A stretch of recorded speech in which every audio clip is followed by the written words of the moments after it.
Hello! Hi అండి. అందరికీ నమస్కారం. Welcome back to world famous kitchen food. ఈరోజు మనం చాలా టేస్టీగా ఉండేటువంటి రెసిపీనైతే ప్రిపేర్ చేసుకోబోతున్నాం. తప్పకుండా ట్రై చేయండి. వంట చేయడం రాని వాళ్ళు కూడా చాలా ఈజీగా చేసుకోగలిగే విధంగా చాలా టేస్టీగా ఈరోజైతే ఈ వంకాయ రెసిపీనైతే మనం ప్రిపేర్ చేసుకుంటున్నాం. తప్పకుండా ట్రై చేయండి. ఇకపోతే వంకాయ అంటే ఇష్టపడని వారైతే అస్సలు ఉండరు. ఈ వంకాయ రెసిపీనైతే మనం ఈరోజు ఇలా ఒక్కసారి ట్రై చేయండి. చాలా బావుంటుంది. మనకు చాలా ఈజీ ప్రాసెస్‌లో అవుతుంది. చూసారు కదండీ! ఇలా లేతగా ఉన్నటువంటి వంకాయలనైతే తీసుకోండి. ఇలా వంకాయలనైతే ముందు ఫ్రెష్‌గా కడిగి పక్కన పెట్టేసుకొని, ఇలా మీరైతే నేను చాలా చిన్నవిగా లేతగా ఉన్నాయి కాబట్టి 4 పీసెస్ చేశాను. ఇక ఆ తర్వాత టమాటోస్‌ని కూడా తీసుకోండి. ఇలా టమాటోస్ కూడా చాలా ఎర్రగా పండినటువంటి లోకల్ టమాటోస్‌ని తీసుకున్నారంటే పులుపు అనేది ఎక్కువగా చాలా టేస్టీగా ఉంటాయి. ఇక ఆ తర్వాత ఒక చిన్న సైజు ఉల్లిపాయను కూడా తీసుకోండి. ఇక వెల్లుల్లి, అల్లం వెల్లుల్లి చూసారు కదండీ!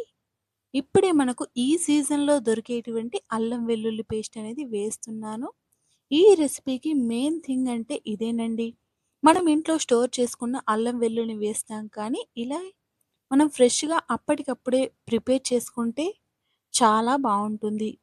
ఇక ఆ తర్వాత ఒక బౌల్ తీసుకొని అందులో ఆవాలు, జీలకర్ర 1 టేబుల్ స్పూన్ వేసుకొని, మీడియం సైజు ఉల్లిపాయ ముక్కలు వేసుకొని, పసుపుని వేసుకున్న తర్వాత ఇలా మనం కట్ చేసి పెట్టుకున్నటువంటి వంకాయలన్నింటినీ వేసేయండి. ఇలా వేసేసుకొని చక్కగా కలుపుకోండి. మనం ఇలా వంకాయలని వేస్తున్నప్పుడు మాత్రం కాస్త వాటర్‌తోనే వేసేయండి. అలా మనం ఒక 1 ఆర్ 2 మినిట్స్ పాటు అలా వదిలేసిన తర్వాత సాల్ట్‌ను కూడా వేసి మూత పెట్టేసి మళ్ళీ తీస్తే చూసారు కదండీ! ఇలా చక్కగా మనకు 50% ఉడికిపోతుంది. ఇక ఆ తర్వాత టమాటోస్‌ని, అల్లం వెల్లుని నేనైతే ఇలా పేస్ట్ చేసేసాను. ఇలా దీనిని కూడా ఇందులో పూర్తిగా వేసేయండి. చూసారు కదండీ! చాలా ఈజీ ప్రాసెస్‌లో ఈరోజు వంకాయ టమాటా కర్రీనైతే చేస్తున్నాను. చాలా టేస్టీగా ఉంటుంది. మీరు కూడా ట్రై చేయండి. ఇక ఆ తర్వాత రెడ్ చిల్లీ పౌడర్‌ని కూడా వేసేయండి. ఈ కారం పొడి వేసేటప్పుడు రుచికి తగ్గట్టుగా చూసి వేసుకోండి. పర్ఫెక్ట్ కొలత కోసమైతే మీకైతే పులుపు ఎక్కువ తినేవారైతే హాఫ్ కేజీ వంకాయలకి హాఫ్ కేజీ టమాటోస్‌ని వేయండి. చాలా అద్భుతంగా ఉంటుంది. పులుపు తక్కువగా తినేవారు మాత్రమే పావు కేజీ టమాటోస్‌ని వేయండి. ఇక అలా మనం కలుపుకున్న తర్వాత మినిమమ్ ఒక 15 మినిట్స్ పాటు లో ఫ్లేమ్‌లో ఉంచి అలా వదిలేస్తే గనక చూసారు కదండీ! ఇలా ఆయిల్ అనేది పైకి వచ్చేసి చాలా అద్భుతమైన రుచికరమైనైతే కూరైతే ప్రిపేర్ అయిపోయింది.